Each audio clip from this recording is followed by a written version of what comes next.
Hello students, welcome back to online classes, and we were talking about the soil and soil profile. हमने कल activity से soil profile यानी कि soil की कुछ लेयर्स देखी थी, और ये जो लेयर है वो अगर हम अर्थ की बात करें यानी कि अर्थ सरफेस पे अगर हम लेयर्स की बात करें, then these layer are divided into 4 types. First A horizon, B horizon, C horizon and bedrock. कौन कौन सी होती हैं ये लेयर्स?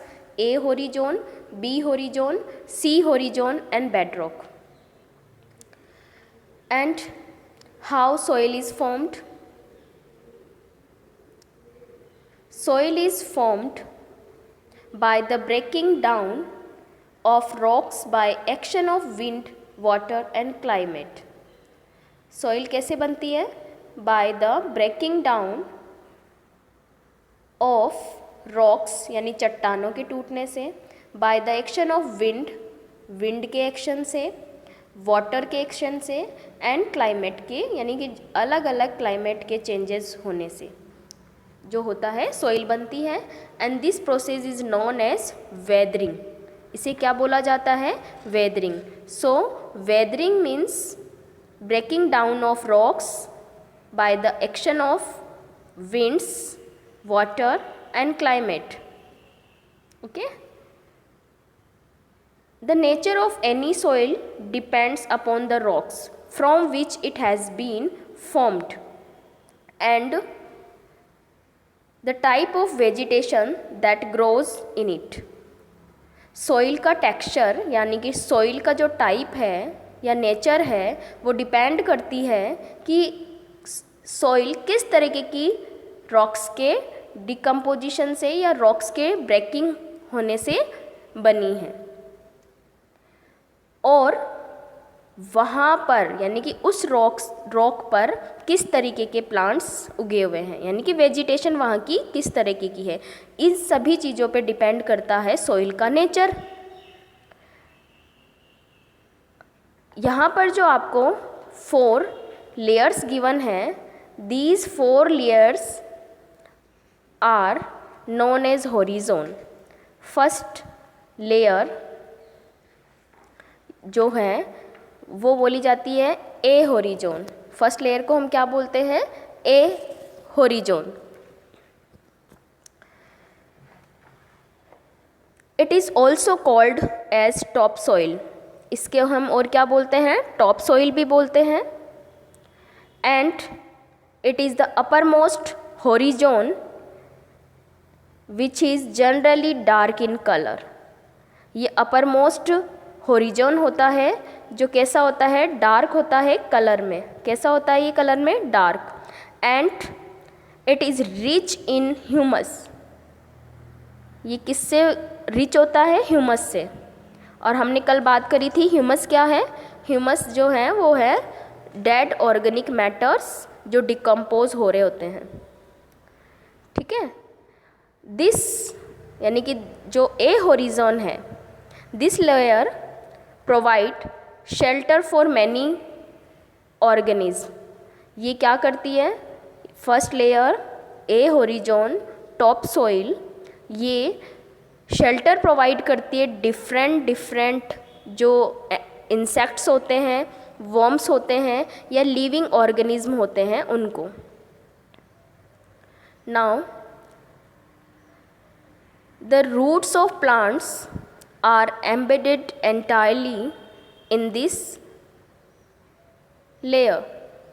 जो प्लांट्स होते हैं उनका जो रूट्स होता है या हम बोल सकते हैं प्लांट का जो रूट सिस्टम होता है वो इसी टॉप सॉइल में एम्बेडेड होता है. एम्बेडेड मीन्स होल्ड होके रहता है. ठीक है, धसा हुआ. The next layer has a lesser amount of humus. जो नेक्स्ट लेयर है that is B horizon. It has lesser amount of humus. इसमें क्या होता है? ह्यूमस का अमाउंट कम होता है. देखिए जब भी कोई लीव टूटती है या कोई एनिमल मर जाता है तो वो अर्थ सरफेस पे ही होगा, और धीरे धीरे अर्थ सरफेस पे ही डिकम्पोज होगा। तो ए होरिजोन में ह्यूमस की अमाउंट सबसे ज़्यादा होती है और बी होरिजोन में थोड़ा कम होता है, क्योंकि अपर सरफेस ही ज़्यादा कांटेक्ट में होते हैं, बाहर की तरफ होती है, ठीक है। And it is generally harder and compact. ये क्या होती है, थोड़ी सी हार्ड सरफेस होती है बी होरिजोन। कॉम्पैक्ट मीन्स यहाँ पर जो सॉइल पार्टिकल्स होते हैं थोड़े पास पास में होते हैं। The third layer is known as C horizon which is made up of small lumps of rocks with cracks and crevices. ये क्या होते हैं, सी होरिजोन कहाँ होता है, बी होरिजोन के नीचे होता है और ये बनी हुई होती है कुछ रॉक्स के बड़े बड़े टुकड़ों से जो इसमें होते हैं। आप यहाँ पिक्चर में देख सकते हो बड़े बड़े टुकड़े दिखाई दे रहे हैं। These are the crumbs of rocks, lumps of rocks, ठीक है। And the next and the last layer is known as bedrock which is very hard and difficult to dig with a spade। जो सबसे last का जो layer है वो होता है बेड रॉक। और बेड रॉक जैसे कि इसके नाम में ही समझ आ रहा है, रॉक ये चट्टानों से मिलके बनी हुई होती है, ठीक है।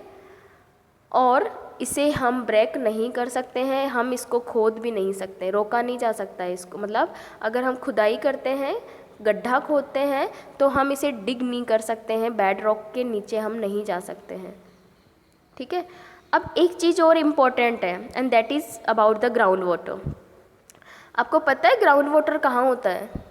ग्राउंड वाटर बेड रॉक और सी होरिजोन के बीच में होता है, क्योंकि जो बेड रॉक होता है वो वाटर को और नीचे नहीं जाने देता है, वो वहीं पे स्टे रखता है, उसको रोक के रखता है। तो देखिए पानी जब भी मिट्टी सोखती है या एब्जॉर्व करती है तो वो वाटर ए होरिजोन से होता हुआ सी होरिजोन तक चला जाता है और कुछ जो मोस्ट ऑफ इम्प्योरिटीज़ होती है उन सभी को वो ऊपर ही छोड़ देता है। और कहाँ आके कलेक्ट हो जाता है? बेड रॉक के ऊपर और सी होरिजोन के नीचे। अब यहाँ जो ये वाटर कलेक्ट होता है उसी को हम ग्राउंड वाटर बोलते हैं and it is very pure. ये बहुत प्योर होता है। क्यों? एक तो ये इतनी लेयर से निकलता हुआ आता है तो सारी इम्प्योरिटीज़ को ऊपर ही छान कर आ जाता है। दूसरी बात, यहाँ का टेम्परेचर बहुत ज़्यादा होता है, ठीक है। इतना नीचे जब हम अर्थ के जाते हैं तो टेम्परेचर ज़्यादा होता है और उस वजह से जम्स वगैरह जो होते हैं इनमें, इस वाटर में वो मर जाते हैं, ठीक है। नेक्स्ट हम बात करेंगे नेक्स्ट वीडियो में। Thank you.